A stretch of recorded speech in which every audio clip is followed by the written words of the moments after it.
चौर विद्या प्रचार मंडल। इसका मतलब क्या है कन्हैया? इसका मतलब है कि अब बढ़िया चकाचक करेंगे चोरी मिलकर के और खूब आनंद लूटेंगे। कहने लगे लाला कैसी बात कर रहा है, तू नंद राय का छोरा होकर के चोरी करेगा? चोरी करना तो बुरी बात हो गई।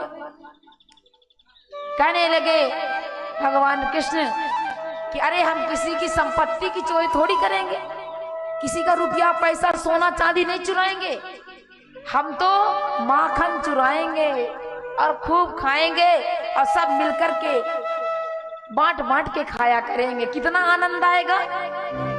तुम्हारी मैया लोग तुमको कुछ नहीं देती है खाने के लिए, सब बेच आती है। अब यही काम करना पड़ेगा, नहीं तो ऐसे ही डेढ़ हड्डी के ही हमेशा रह जाओगे, कभी शरीर में मांस नहीं जुड़ेगा। सब प्रसन्न हो गए, कहते हैं लाला अगर ऐसी बात है तो हम भी तेरे संग चोरी करेंगे, पर ये बता कि चोरी कैसे करनी होती है। कहने लगे बालकृष्ण कि कोई भी काम हो पहले अपने घर से शुरू करना चाहिए। अगर घर में सक्सेस हो गए तो समझ लेना कि बाहर भी हो जाओगे।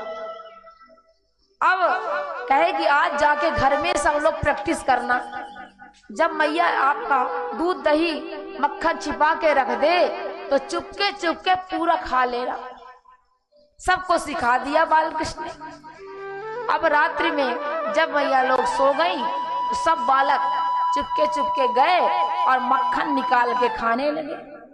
आवाज आई, उनकी मैया लोग ने सोचा कि कोई कुत्ता बिल्ली आ गया होगा, लाठी लेके दौड़ के आई, देखा तो अपने लाला को पाई और लगी पीठ में पिटाई कर।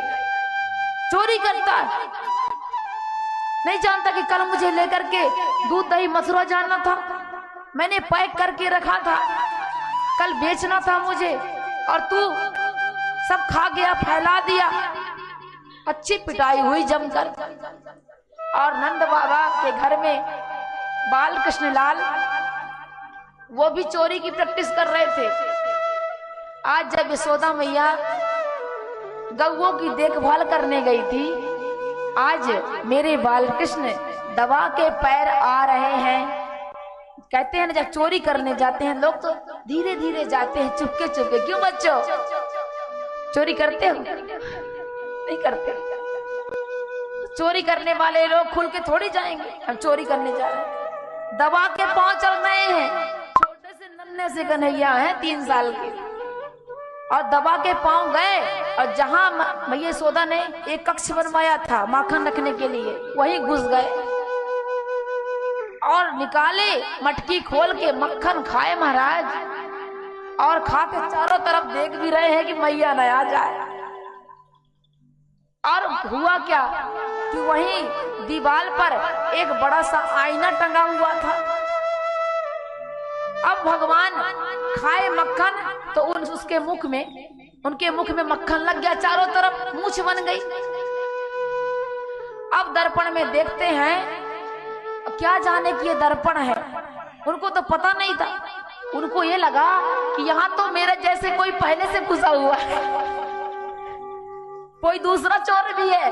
मैं तो सोच रहा था कि अपने घर में सिर्फ मैं बस चोर हूँ, यहाँ तो एक चोर ऑलरेडी घुसा हुआ है। कहते ए भाई तुम कौन हो? आज दर्पण के सामने खड़े होके भगवान अपने ही स्वरूप से बात कर रहे हैं। कहते तुम कौन हो? तुम मेरे घर में घुसे तो घुसे कैसे? अब उस दर्पण में भी उनका हाथ ऐसे ऐसे हिल रहा था।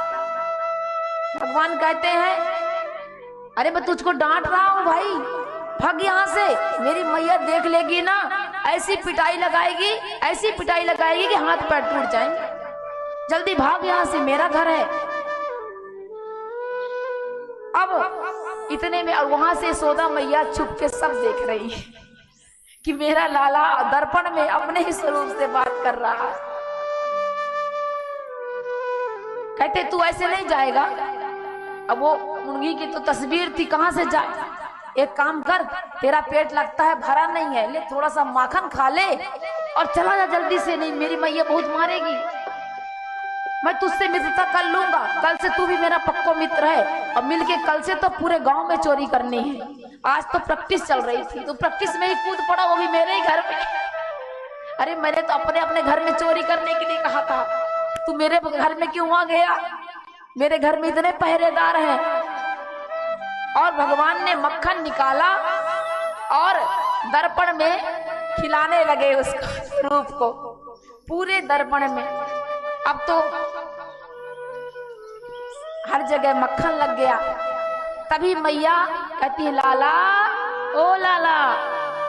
अब भागे कृष्ण कन्हैया की मैया तो आ गई, पकड़े जाऊंगा। कहते क्या कर रहा है इधर तू? अरे मैया मुझे ना कुछ आवाज आई थी इस कमरे से, ऐसे लगा कि कोई चोर ना घुसा हो, तो मैं देखने के लिए आ गया था कि यहाँ क्या हो रहा है। अच्छा, अब मुंह में लगा हुआ है मक्खन, कौन सा चोर था लाला? अरे मैया वो तो भाग गया, अब नहीं है। अच्छा, और ये तेरे मुख में क्या लगा है? अरे वो बात ऐसी है ना कि वो जो चोर था वो तो आपका पूरा मक्खन चुरा रहा था, और मैं उसे डांट के भगाते भगाते उसके हाथ का मक्खन गलती से मेरे मुख में लग गया। मैया यशोदा कहती है, लाला कितना बदमाश हो गया है। आज अपने गले से लगा ली और गोद में बैठा के सहलाने लगी हैं। प्यारे